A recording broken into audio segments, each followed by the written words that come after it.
Welcome to Indoctrination, a weekly conversation series about protecting yourself from systems of control. I'm your host, Rachel Bernstein. Thank you so much to all of the supporters of this show, people who supported by sending the links on to people they know it could benefit, and also people who tell me that they are binging this show and are hoping to be able to get through as many episodes as possible to sort of catch up because they just found out about it. It's all very exciting and wonderful, and I'm so glad that it's been helpful and supportive and has helped people get advice as they've needed it, or some insight, or just being able to feel understood and to know that they're not alone. There are people who have decided to become Patreon subscribers for any amount that they can afford. I want to make sure to do a special shout out to the people who give $10 or more a month. To Catherine, Marlene, Muriel, Jamila, Joseph, Catherine, Kikazi, Ilsa, Lynn, Julia, Trimian, Elizabeth, Sheila, Holly, Tammy, David, Apostababe, Donna, Jessica, Mislav, Zofia, Kathy, Audrey, Alex, Ken, Katrina, Christina, Brianna, Ludwig, Scott, Peter, Linda, Jolie, Paul, and Paula, Camus, Lillian, and Maureen. I could not do this without you. Thank you, thank you, thank you so very much.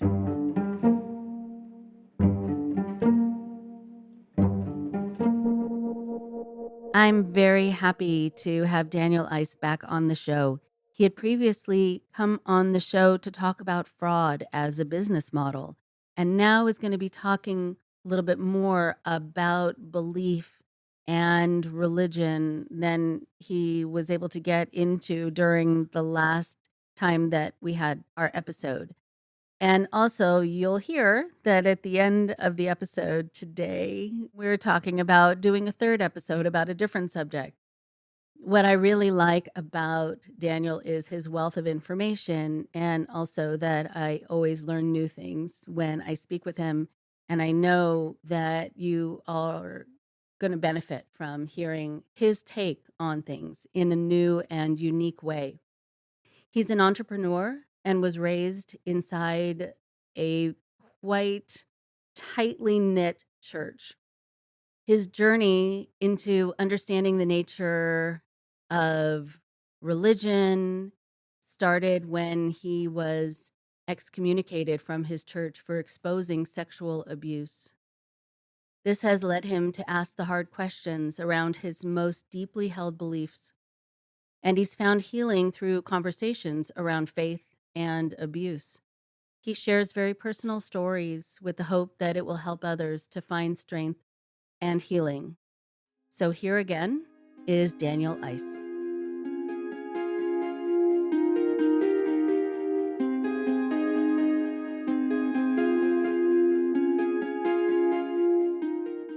So I want to welcome Daniel Ice back to the show. When we were first talking about you being on, I had these kind of thoughts about things that I'd like you to cover, and then you introduced other ideas to me. We kind of went back and forth. And even though for some people they do a whole conversation with me and it's sort of part one and part two, or episode one, episode two, this is two separate things that I'm sure will converge at different points, but they're two different subjects by the same person, because you, I think, have so much information and so much knowledge in so many different areas that it's not the same chapter, it's the next chapter, but in the same book. So, Daniel, you want to introduce yourselves to people? My name's Daniel Ice. I live in Los Angeles, California. I grew up, very conservative Christian. Went to Christian school K through 12 and college. I very much believed in a literal Bible, literal creation. The earth was 6,000 years old.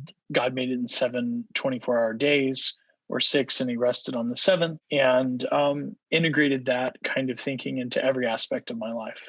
Okay, so we're going to get more into that today, and I'm very happy to talk to you about it. First of all, what happened after you did your initial episode about fraud? A lot of people wrote to me saying that it really helped them develop the language to understand what had happened Mhm. and why they felt so manipulated, and also why it felt like this very slick presentation, and that everyone, at least on the board of whatever group they were in, sort of was in the know about this, but that the people coming in didn't realize it was sort of this well-oiled machine of manipulation, and that they were being lied to.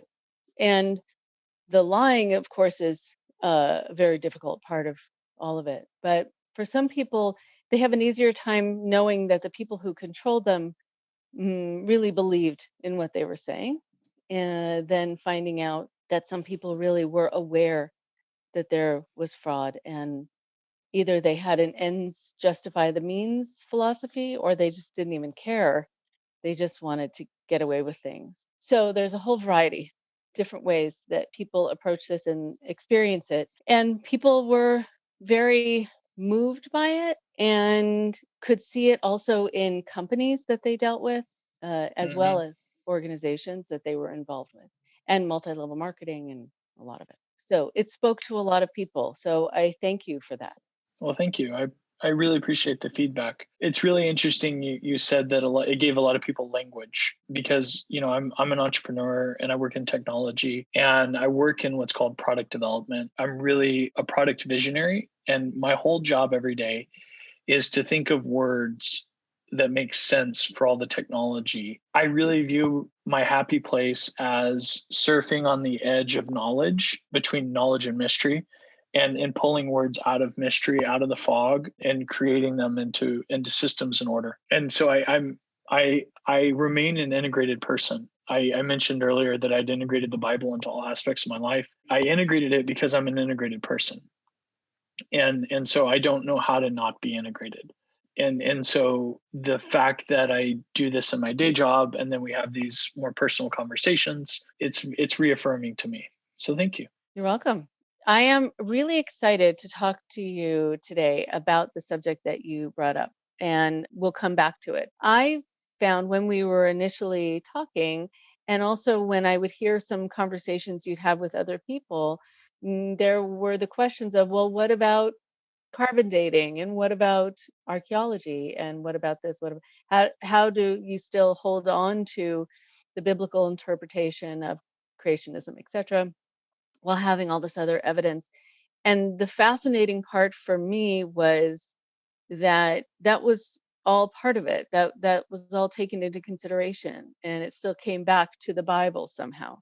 So I Hmm. would love to find out how that happens, and also if you can give some examples of that kind of thinking. That I It's not just circular, it's really is fascinating to find the causal relationship that people wouldn't necessarily see as a causal relationship. Yeah, I think the first misconception most people have when they hear creationism is they think of the internet meme of Jesus riding on a raptor. And I know that may sound very sacrilege. And my perspective on religion now is I'm really okay with everybody believing whatever they believe. I'm not here to convince anybody. I'm just here to tell the world about my point of view. And if it resonates with you, that's great. And if it doesn't, that's fine too. I really am trying to be neutral, which was not a position that I was allowed to hold inside of Christianity. And so I think as I get into conversations of metaphysics and ideology, I think you have to start from a place of I'm okay and you're okay. When we start with a place of I'm right and you're wrong, things can get out of hand, because if somebody's right and somebody else is wrong, and there are rights and wrongs, don't get me wrong, but if people have to be right and wrong, then people will justify a lot of things. Take this last election cycle, both sides did outrageous things because they had the right candidate. So who Mhm. cares if we shave off the edge here and there? But it does, because when you shave off the edge of yourself, your integrity, your character, it does impact you, even if the ends, quote unquote, justify the means. It doesn't respect yourself as a person with your dignity. But getting into creationism, the first thing you have to understand is it's not illogical. It is alternatively logical. And I'm not trying to be clever here. It just simply starts with a different basis of construction. One of the interesting things that most people don't understand, and was taught to me by a very smart MIT educated creation scientist, is there are over 50 kinds of geometry out there. And for the longest time, we know about Euclidean geometry. That's what you learn in high school, right? The triangles and the Yeah. angles and all that kind of stuff. Mhm. And Euclidean geometry is built on 10 core principles, and 9 of the 10 can be proven 100% of the time. And the 10th is that two parallel lines never meet. And that's only true if it's on a flat space. But when we started going to the moon and we started getting into space travel, we found out that two parallel lines here on the equator, when you go east to west, right? Imagine a sphere, they stay parallel. But when you go north to south, they curve and they touch, right? So you can think about they're Mhm. parallel at the equator. And so the addition of three space broke that logical system. And so what's happening with our knowledge and our problem solving skills as humanity as a whole is we started not understanding the underlying things. And as more dimensionality to reality unfolds, and I'm not talking about like fourth and fifth dimensions, just as we start to understand, people don't get sick because of spirits, it's because of germs. Physics works this way. Physics worked for a long time under Newtonian physics, but then when we moved into outside of the earth, and as you approach the speed of light, you need Einstein's general relativity. And so you have this kind of internal logic that happens. And then I think what happens is you have documents that get filtered through a second key idea, which is literalism, which is we can read the documents and we approach them literally. And there are amateur, not, I don't want to say amateur because that sounds demeaning, but I will say amateur or beginner critiques of literalism, where they'll say like, well, they'll point out some random verse about, menstruation in Deuteronomy or Leviticus, and they'll say like, oh, you're not supposed to talk to a woman during menstruation. And can you imagine society if it was that way and stuff like that? They have ways of remaining literal. They say Jesus came and fulfilled the law. And, so those were literally times there and stuff like that. So there is a logic to the literalism. It's not what they would say as a plain and wooden literalism. It's not that every word has no meaning. They believe in the concepts of poetry. They would say that Song of Solomon is both literal and allegorical. It's the literal marriage of Solomon to one woman. It's the allegorical aspect of being in love, right? Your hair is like a flock of goats cascading down Mount Gilead, right? Good writing in the time didn't really stand the test of time, but No. but No. but I have been to Mount Gilead and I have seen the goats, and I have been to Israel and spent a lot of time there when I graduated college, and it is a beautiful sight, and I understand the metaphor there, and so there's a lot of richness to the text, and I think that's why they stand the test of time. That's why we keep going back to them. But the problem is that what really happened is the literalism came in as a byproduct of the Protestant Reformation.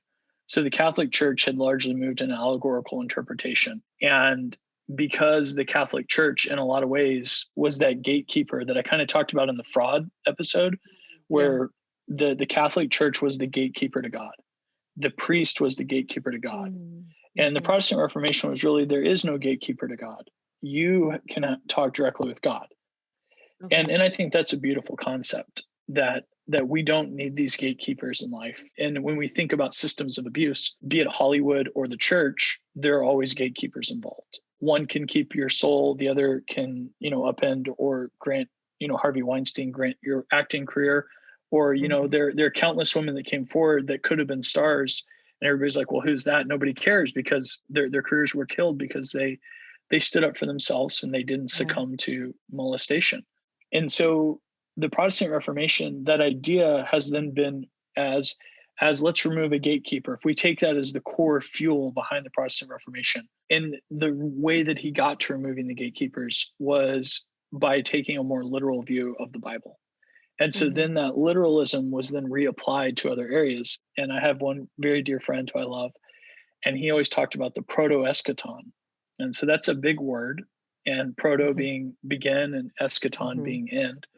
And so the Bible is quite interesting when it comes to Genesis and Revelation. So proto being Genesis and eschaton being Revelation. And so a lot of the reformers took Genesis to be literal. And so that kind of developed a literal tradition there.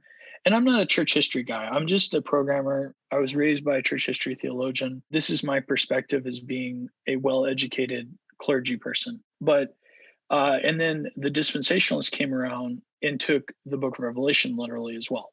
And the two books tend to talk about each other in a literal way about each other. And there's a lot of like, as it was in the days of Noah, so it will be at the end of time. That's Matthew 24. So there are a lot of like textual reasons to develop this point of view. And so when data would come in, you laid the foundation, and this is what's called presuppositional apologetics. Everybody has a set of presuppositions. And so everybody's always operating from presuppositions. And they simply presuppose that the Bible was true. And then they would build, and then when the data came in, it would have to be filtered through a biblical lens. And so if science said that, I don't know, we're a million years old or billions or whatever science says, right? The earth is whatever number. Yeah. I think 4.3 billion is the latest estimate. They would say, no, we're 6,000. And then they would say, God could have made the earth to look old when you talk about carbon dating, right? And then what developed was really in the 1920s, you had the schism in the American church between conservative and liberal. You had the great rise of the liberal church. And Machen preached the famous sermon, which was covered, I think, by the New York Times, because the church was the center of culture. And it was, shall the fundamentalists win? And so where does this term fundamentalism come from? Fundamentalism comes from another guy, and I forget his name, but he wrote what were called the Fundamentals. And it was a series of pamphlets, and he mailed them to every pastor in the States. And if you agreed with those fundamentals, then you were called a fundamentalist, right? And that's where the term fundamentalism comes from. And so the church kind of split between the fundamentalist and the liberal view. And the liberal view was an attempt to reconcile modern science with the Bible. Because modern science is always in the process of sciencing, liberal interpretations also move with the times. Right. So if science says this, then we go back and look at the Bible and say, oh, no, the Bible is really saying this. And then science learns something new, and we reinterpret the Bible through science. And over time, what happened is Billy Graham kind of went to Bob Jones University, and Bob Jones University was one of the heart of fundamentalism, and rejected fundamentalism. But he also rejected liberalism. And he developed the evangelical movement as a result of that. And there was a groundbreaking book that basically presented a scientific argument for a cataclysm, The Genesis Flood by Morrison Whitcomb. I met the author of the book one time, very loving man. He loved everybody. He was a scientist. Whitcomb was the theologian and Morse was the scientist. That book really created the modern creationist movement. And they took the Genesis Flood literal. They did all the calculations to prove all the animals could fit on the ark. They did the engineering to show that the ark is actually the dimensions in the Bible versus other myths. It's a seafaring vessel. People doing computer simulations to show that it works. So in the same way that, like, when we look at the pyramids and say, how could people move these stones? And then modern people will go back and say, well, if they use this kind of ramp system or like whatever, right? They go back and kind of figure out how the pyramids, which we can all agree the pyramids exist, they're there. We don't know how they got there. We don't know who built them. I don't think it's aliens or anything like that. But archaeology doesn't really come to a consensus on that point. And so, because history is a series of counter to the counter to the counter to the counter. So as a response to the creationism, which started to gain some momentum, you had a very strong push of uniformitarianism come out of the evolutionary side of the world, the non-Christian evolutionary side. And the principle of uniformitarianism, and I may not be saying that right, it's a hard word to say, says that basically the current process is how things have always gone. And so if we watch erosion happen now, and we see that, the sea erodes at this pace, and if we kind of rewind history backwards, and we assume that everything happened, linearly and over time, and there's a large discounting of cataclysm. What's really happened to me since I've left a literal creationist view of the Bible is I have found a group of rogue archaeologists and people that are exploring the cataclysmic history and have dated some possible meteor or comet strikes to around 12,000 years ago.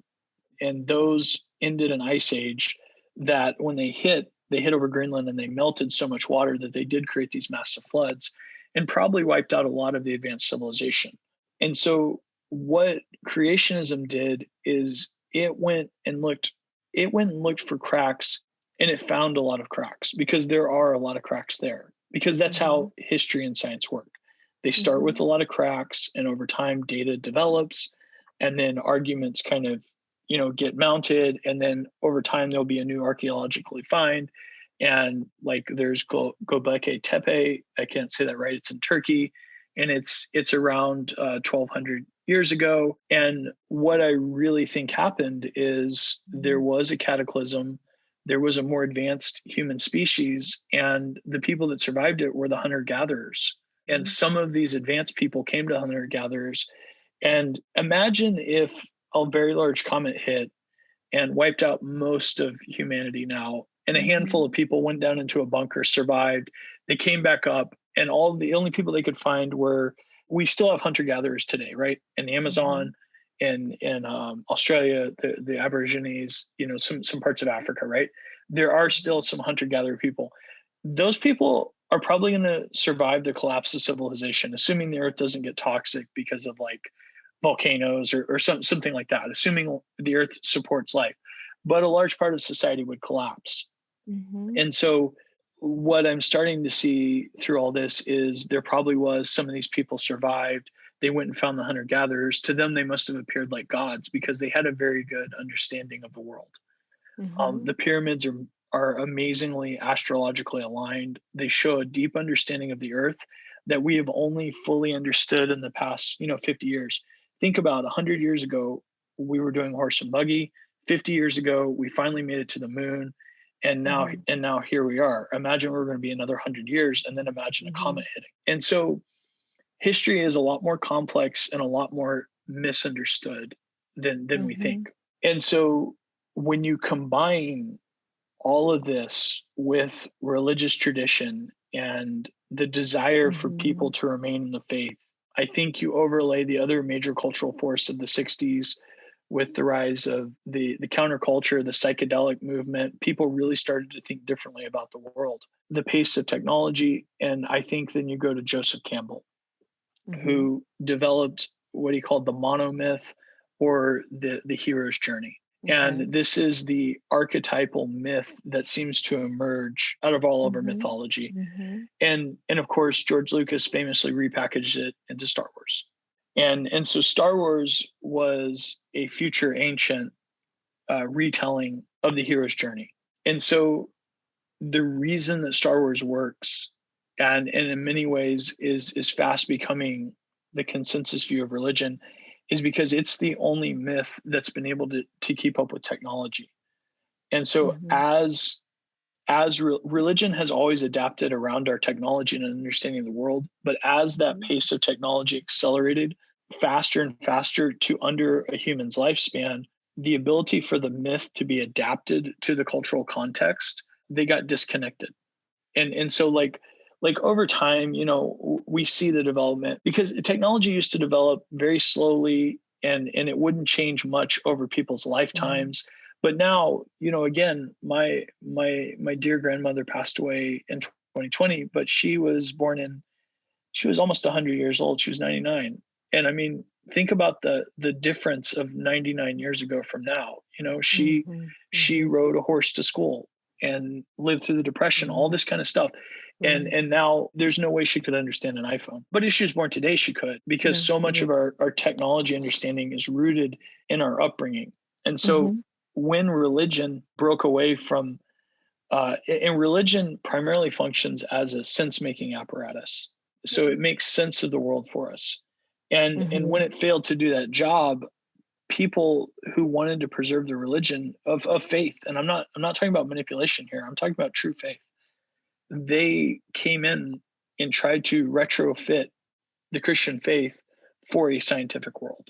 So then, and this part may be very offensive to people, and I mean no offense, but a lot of the more modern religions, take Scientology, take Mormonism, we watch them evolve in a much more historically observable time, right? We know a lot more about the founding of Mormonism than we do Abraham. Like Abraham, we have a couple of chapters in the book of Genesis, right?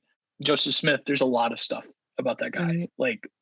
And so we watch the Mormon camp react to, because Joseph Smith clearly made up the Book of Mormon. The golden tablets were never found, all of those things. And we've watched an entire school. Like I was always taught that the Brigham Young University has one of the best archaeology departments, because they were so convinced of the literalness of Joseph Smith's visions that they went back and tried to find it. And of course, they really haven't found any archaeological evidence to support it. And I don't think that the Book of Mormon and the Bible are on the same historical level. I want to be clear on that point. I think the Bible has a lot more, there's definitely been a lot more archaeological validation of the Bible. But I think what we saw the impact of literalism on a modern mind. And I guess it took me this entire 35 minutes here to get to that statement. But what is the impact of the literalization of myth on the modern mind when it's crowded out by the space of the scientific method? And I think the answer is creationism. And so to think that people are illogical or narrow-minded or rubes or all of these other things, it's to discount them as people. And I see this as the fundamental disconnect between red and blue states right now. I don't have any comment on my political party. I grieve the division, because we all literally live in the same land, and we just simply have different sense-making apparatuses. And part of it is because we live in very different contexts. I always say America is great because we both have Alabama and New York City. And the more that you try to centralize things, the more that you're going to cut off, you end up with a bed of procresis. And so if we go back to the mythology and we let the mythology teach us the truth without focusing on the literalness, mythology becomes very rich. And so the bed of procresis was a myth about a guy who would have you into his house and he'd let you sleep on his bed. And if you fit, great. But if you were too tall, like me, I'm 6'4", they'd start chopping things off until you fit the bed. If you were too short, you'd be stretched into the bed. And so that, I think, in many ways describes many people's experience with their day-to-day life. They're in a job that is chopping them off. They're in a religion that doesn't allow them to be themselves. They're in relationships that are false. We also don't have the tools we need to find out who we really are. And there's a lot of reasons for that.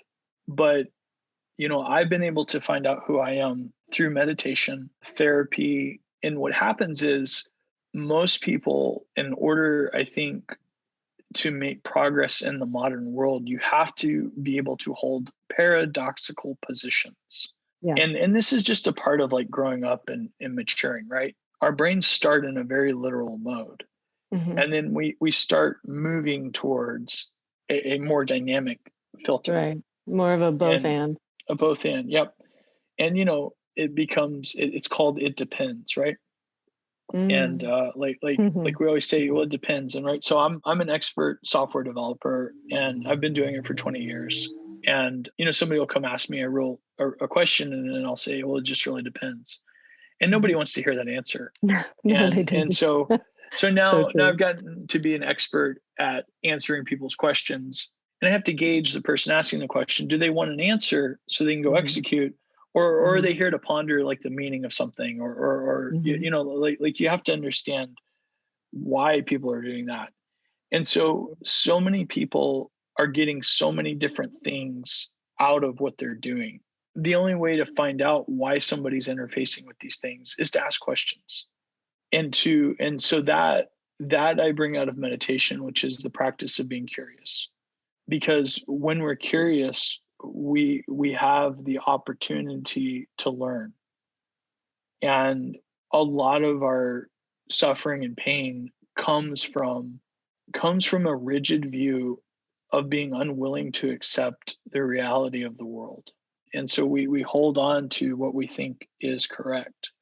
And we hold on to that opinion of who that person is in spite of the face of the evidence, good and bad. Um, Yeah. Yeah. all of these statements are neutral. They're more observational. So that I know is a very long answer to what is creationism.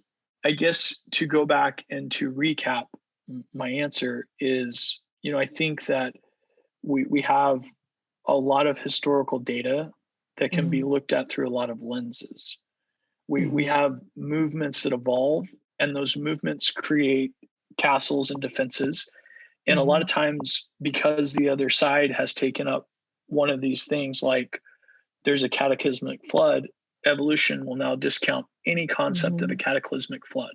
Mhm. Um, Yeah. but just Mhm. because they don't want to give the creationist an inch, and so both sides are now unable to find the real truth because both sides are so dug in. The creationist won't give the evolutionist any movement where they see the Mhm. Bible being literal. The evolutionist won't give their side any movement where there is unexplained cataclysm. So Okay. neither side make progress.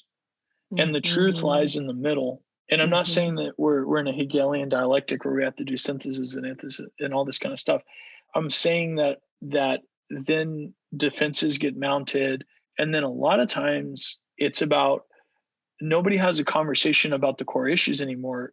They have conversations attempting to knock over the other person's castle. Yeah. Yeah. Yeah. That So then reminds every me of the political climate over the last few months, last few years, exactly actually. Yeah. exactly Yeah. like let's take the problem of COVID, right? Mhm. And Mhm. here I am. I'm going to pontificate about something that I probably shouldn't.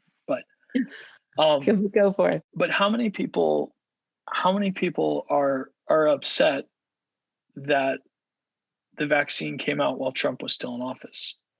And it doesn't really matter if he's in office or not. Right. There's the opportunity for people to receive healing. And at the same time, how many people are going to take the vaccine that if it had come out under Biden wouldn't take the vaccine because of some conspiracy? And so what I think is happening is because we're in these fortified castles, conspiracy theories start to explain the unexplainable, and because people know that they're not on truth. So this is why QAnon makes sense. QAnon is this crazy theory that there's a pedophile ring of Satanists and Donald Trump Mhm. is like somehow fighting them. That's my high level synopsis. But the fact is that we had a pedophile ring run by Jeffrey Epstein, and the guy got killed. And who knows if we'll ever know the truth there. We Right. have Right. rampant sexual abuse with Harvey Weinstein Mhm. and the church. These are verifiable facts, and Yeah. those conversations don't get had. So the conspiracies come in to make sense, and they're Mm. they're the they're the mythology to make sense of a world that they can't understand because we can't have honest conversations. Wow. Okay. Okay. Oh my goodness. I have a feeling people are going to write to me and say, please have Daniel on again because there's more to talk about with all of these subjects. So, a couple things. It's interesting when we think about when you were talking about the pyramids, et cetera. I mean, there are places all over the world where they're, uncovering monuments and tombs and this Yeah, Neolithic period tomb, I think from 3200 BC, called Newgrange. That's not the Irish name for it, but it's in Ireland in County Meath. I don't travel nearly as much as I would like to, but I happen to have gone there. And so the entrance is aligned with the rising sun on the winter solstice, and the sunlight shines through it floods the inner chamber. And that is so powerful to think about that. And you were talking about being aligned with, the sun and the stars, etc. But there are places that existed before and in other places than the places talked about in the Bible. And so it just shows, I think, that there has been a need and there has been the gift that people have had with whatever tools they had at the time to create these things that actually are still standing, which is quite amazing. I think that it sort of broadens the view. It makes it more about the rest of the world, which you don't hear about in the Bible. What I think is also important when we talk about the Noah story, etc. There are issues around translation that Hmm. are a problem for people who want the Bible to be the word of God, because we know there have been issues with translation. And we Hmm. also know that sometimes things might be overly dramatized because they make a better story. And who knows if that's true in the Bible or not, but I would assume so. If I were to be telling a grand story, one that I'd want it to have be remembered, I would take from some kind of kernel and maybe make it more grand. And I'm thinking about Moses, splitting the Red Sea so that the slaves can go towards freedom. And so there have been some recent people who have said, it could be that it was also that it was low tide, and the Red Sea is sometimes also known as the Sea of Reeds.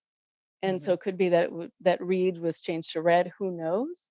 And so it's not as exciting to hear that the people leaving hundreds and hundreds of years of slavery just walked across when it was low tide. That doesn't make for a good movie scene. But at the same time, I think it's important to know that some of the words are going to be shifted and mistranslated. And it's reminding me also of this idea that has been the source of a lot of anti-Semitism for so long, that the idea of Jews having horns, and that came Hmm. from a mistranslation where Moses came down the mountain and was seen as radiant because he had spoken with God, and he had these rays of light. And the Hebrew word for ray, or being radiant, sounds like the word for horns. So it's Karan, Karen, Karnaim, Karanim, like they all sound alike. And so two of those were singular, two plural. And so I guess my question for you is, with people who want it to be the word of God, but they can't study the Bible in the original, whatever it is, cuneiform or whatever it came in. How do they know? How do they know that this is the word of God? Yeah, I mean, that was something I had a hard time with. I attempted to learn Greek as well. Languages are a weakness of mine. I have a very hard time with phonics and spelling. I understand things and I'm a very auditory person, but so I have personal limitations on approaching those texts. I think we're always going to have personal limitations when it comes in our quest for truth. And even the people that understand the Greek and Hebrew are going to argue at infinitum. They're scholars and they Mhm. argue at infinitum. The question is truth calculatable to the ninth decimal place, or is truth more directional? Like, do you have to be going actually north? Or when I say go north, do I mean, kind of head up the five, right? Is the Mhm. five is a north to south highway in California. Mhm. And overall it's north to south, but I'm sure there are times where it's a little bit east. There are times where it's a little bit west. And so I'll get really personal here. I'm trying to lose 65 pounds right now. And so we're starting this is January 4th, that we're doing this recording. And so I created a spreadsheet and I said, if I lose a pound a week, a pound and a quarter a week, which is a healthy weight to lose, it will take me 364 days. If I want to lose it in 100 days, I kind of have a 100-day challenge I'm working on. I have to lose 4.6 pounds a week, which is not healthy and it's not realistic. But having that spreadsheet, all of a sudden, I feel a lot more control than I really feel. But the truth of my diet is going to be played out not by a spreadsheet that I made one time, but in every single meal that I partake over the next year. Mhm. And so I think that's my answer to Bible translation is a lot of times the ability to translate it out of the original language, it feels like that spreadsheet where I punched in 1.25 pounds, which is a very reasonable amount of weight to lose. But Mhm. that means that I'm going to have 365 days where I have to consume a certain number of calories. That's a much bigger statement. And it's a much bigger act to live.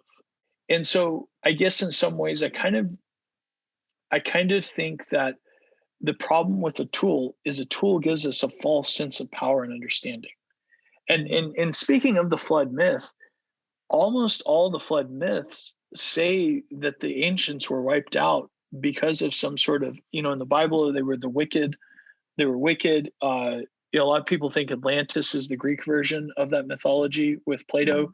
saying they were wiped out for their hubris, because hubris was the key sin of Greek thought. It was kind of their big no-no. Mhm. We say that we're going to be wiped out because of global warming, because the environment is a very high and important thing to us right now. Right. So we always have this kind of like existential check on ourselves. And I Mhm. see when you start to see things as mythological, and you start to understand, I think that in the mythology is a deeper but less exact truth. Mm. And that's where I go with the problem of translation. A lot of times I found myself falling into that in Christianity. Either I would be impersonal with people in my pursuit of technical accuracy. And every time I felt like the more that I lived the spirit of love your neighbor as yourself, the harder it is to remain literal. Oh, interesting. Okay. I feel like those are two, and I understand. I'm sure there's a lot of people who are still in the faith that would not see the paradox there. But we're dealing with an overall large scale shift of Mhm. economics. Like people talk about the generation gap. People don't Mhm. understand like the difficulty that the millennials are under financially. And this is like geopolitics and trade theory and all this kind of stuff. But people ask, why are the millennials leaving the church? It's because the construct of myth making and the tools for how to live life don't work. Mhm. I did everything in my power to follow those things. Everything still broke for me. And it wasn't for lack of trying, and I even tried to trust God more. Like the thing that I tried the most was more and more faith. That's one of those signals that you're using technology that's really broken, Yeah. Yeah. when they blame the user, right? We all Mhm. hate we Mhm. all hate the tech guy that tells us like, oh, you're using it wrong. You got to Mhm. do like 19 things or whatever. Well, maybe it's the wrong tool for you, because like for me, I'm an iOS Apple guy. I've used Mac since 1989, and it works with my brain. And I had a couple Mhm. of years where I had to program on a PC for my day job. It was really hard on me. And I know this sounds Mhm. really dumb, but I try to talk about more normal and relatable things so that people can feel like the disconnect Yeah. of like when the tools they're using don't line up with who they are, right? Mhm. Unfortunately, software development is, a lot of people use Macs now for that. And I Yeah. was able to go back to my Mac and all that kind of stuff. But other people, their brains work like Android and Mhm. Windows, right? I was a Mac zealot. I was the only guy in my computer science program with a Mac. I was always a little different. And I really achieved peace when I was like, you know what? They want to use a different tool. That's great. Yeah. That's great. I'm okay and you're Mhm. okay. Yeah. But it is hard to shift what you're doing and shift your brain in that way. But I know we need to finish Wind up. But down, yeah. your statement about doing for others, and there being this sort of break Tension. in tension, right? I mean, I think it's reminding me of a story I remember hearing. Rabbi Hillel, who lived, a long time ago, um, when he had a student who was kind of in a hurry, and said, like, come on, come on, come on, just tell me what the whole Torah, what the whole Bible is about. I mean, I'm paraphrasing because I wasn't there, but he says basically, like, do not do unto others as you would not have them do unto you, and all the rest is commentary. I like that, even though I do think there's value in learning especially if it's important to you and it connects you with a community and with meaning and with kind of learning lessons, some that you want to use as a guide for how to live your life or how to not live your life. And at the same time, there are people who say that there are other things that matter, and they're not getting lost in the trees, but they're zooming out and seeing the forest. And so, thank you for helping us kind of see both, be able to zoom out, see the forest, but also go in and really look at the trees, see what makes up this forest, and also see how people have interpreted it and made their way through it and around it for a very long time. And introducing us also to a lot of great terminology that I hope everyone listening looks up and has a chance to look up. And one of my favorite words that I remember learning years ago that you use, the eschatological way of looking at things. I thought, okay, I do like words, and that was definitely one I looked up. Hmm. Um, but it has a cool spelling. I want to thank you also for sharing not only what you know in a scholarly way, but also connecting it to you as a Mm. human being and knowing also that there is, in the way that you phrase it, respect for people looking at this in the ways that are meaningful to them and the ways that are in line with their beliefs, and that it's all okay, just like you said. I'm okay, you're okay. So thank you, Daniel, for Yeah, everything. And I hope to talk to you again on the podcast. yeah, yeah. And if I could close out, I go back to 1 Corinthians 13, the love chapter, right? Because if I speak with the tongues of men and of angels and have not charity, I become a sounding brass or a tinkling cymbal. And if I understand the gift of prophecy and all mysteries and all knowledge, and though I have all faith and can move mountains and have not charity or love, I am nothing. Mm, I think that chapter wrestles with the paradox of the exact of being exactly accurate to where you boil the love out of things, right? I think in a lot of ways that love is that buffer mm-hmm. between the discreteness of us. And so like as individuals, if we don't have love to buffer, we grind on each other. Yeah. And sometimes the most love you can muster is I'm okay and you're okay. Mm-hmm. And then maybe it grows from there. But and though I have all my goods and to feed the poor and give my body to be burned and don't have love, it doesn't profit me anything. Interestingly enough, I think the message is already in the Bible. Beautiful. For Uh, part three, we can uh-huh. discuss the breakdown of sense making with religion Hmm. and the impact on the culture.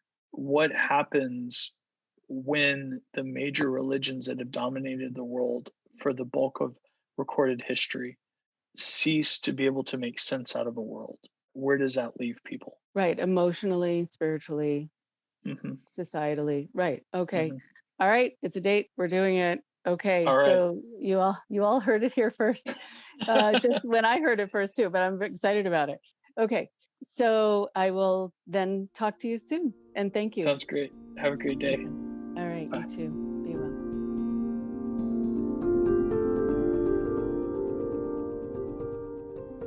One more thing before you go.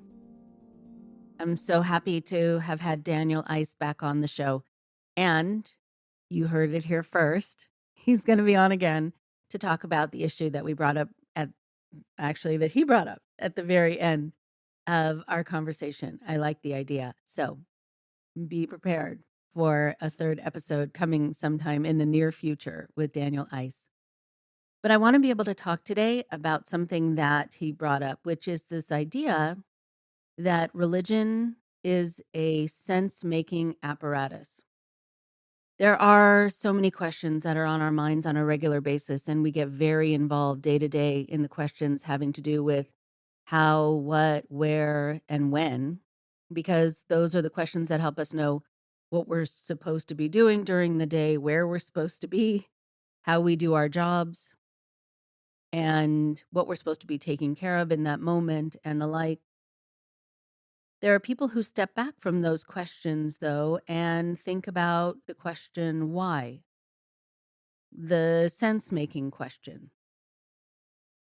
In fact, we all think about why to varying degrees. Why is sometimes easy to answer and at other times impossible to answer. It's all across the board because why questions are sometimes related to things that have yet to be answered, like why we exist or why we die. You can give practical answers to those questions, but usually the reason for those questions is that people are looking for something greater than just a practical answer. Asking the question why starts very young. And if any of you have ever spent time with a toddler, you will know that a conversation will typically sound like the following. Why do birds have feathers? So they can fly. Well, why do they want to fly? Because that's what they're supposed to do? Well, why? I'm not sure. Well, why? Why what? Why are you not sure? And the why are you not sure part, or why don't you know part of that kind of interaction is actually very important because it's a toddler finding out that there might be a limitation in the kind of omniscience that they see their parents are supposed to have. Those are difficult moments for kids and for parents alike. And those conversations, the why, but why, and why, can continue and continue until sometimes, usually, the subject needs to be changed. But there is something so powerful about asking those questions. And first of all, as we know, when we're dealing with controlling relationships and manipulative environments, asking questions is a luxury. And often questioning is punishable. And it's something people coming out of these situations find difficult. Both the questioning part and also not having an absolute answer at the ready as they did while they were in the group. Sometimes there isn't an answer, and that can be very challenging and anxiety producing for many, many people. Many former cult members have told me that they enjoyed having the answer to their questions and didn't question if the answer was correct, and it didn't matter. And now that they have the freedom to access other sources of information and collect other data, that it's anxiety producing because they don't know who is right and who is wrong, and what answer is right and what answer is wrong, as though for every question there is one right answer, like there was in the cult. They say that asking what and how are functional, but asking why is potentially inspirational. And it creates alignment, connection, a feeling of higher thinking, and the chance for kind of an ethereal, pivotal, and transformational insight. Asking why is usually in an attempt to define a clear path and a purpose. Great salespeople, including cult recruiters, start with why questions from the get-go, introducing you to the importance of asking that question at times and giving you a sense that there's something kind of shallow about the way you've been approaching your life up until this point, as evidenced by the fact that you haven't asked yourself those big questions, and giving you the impression, of course, that they will have the answers to those questions that they have decided are the most important ones for you to be asking. In these situations where you feel like having the why question prompted is a sales tactic, then it's good to back away and wonder why this person is suddenly needing for you to ask yourself these questions. And usually it's because they can then tell you they have the answers and you can be impressed and want to follow them. So we are usually raised to accept, to take in information we're given without question, especially when it comes to belief. But it's also true that sometimes as we go through different experiences in our lives, we can come to a place where we push up against and examine long held beliefs and find that maybe those ideas that we've come to know as fact no longer seem as clear to us, no longer are working for us. And it prompts us to ask questions. And then when you start to ask more questions, you're able to become a better questioner in general because you learn how to formulate a question in a way that gets you closer and closer to the answer you're looking for. This reminds me of a quote by Albert Einstein. He said, "If I had an hour to solve a problem and my life depended on the solution, I would spend the first 55 minutes determining the proper question to ask. For once I know the proper question, I could solve the problem in less than 5 minutes. There's also an interesting little tidbit about Albert Einstein in an exhibit I remember seeing about him, where when he would come home from school, supposedly, his mother wouldn't necessarily ask him what he learned, but she would ask him what questions he had asked, which I think is quite amazing. It's calming for all of us when we get answers and when we can make sense of things, when we understand what's happening, when we have the big picture. And religion often offers answers to those questions. It's like it fills in the blanks. It tells people the reason that they exist. It tells people the reason their child died. It tells people why they were given a certain scary diagnosis. It explains to them why they survived the storm when their neighbor perished. It is immeasurably reassuring for most to have a belief system that helps them make sense of a tragedy and helps us all have a way to conceptualize the reason, kind of when bad things happen to good people, as grappled with in the book by the same name by Harold Kushner.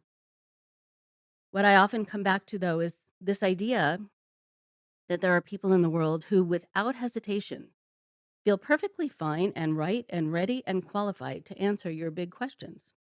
But please be cautious about people who have all those answers for you. And remember, there is the possibility there are some questions that have yet to be answered by anybody. There is a reason that they're called existential questions instead of existential answers. Talk to you next week. Thanks again for listening. Tired of ads?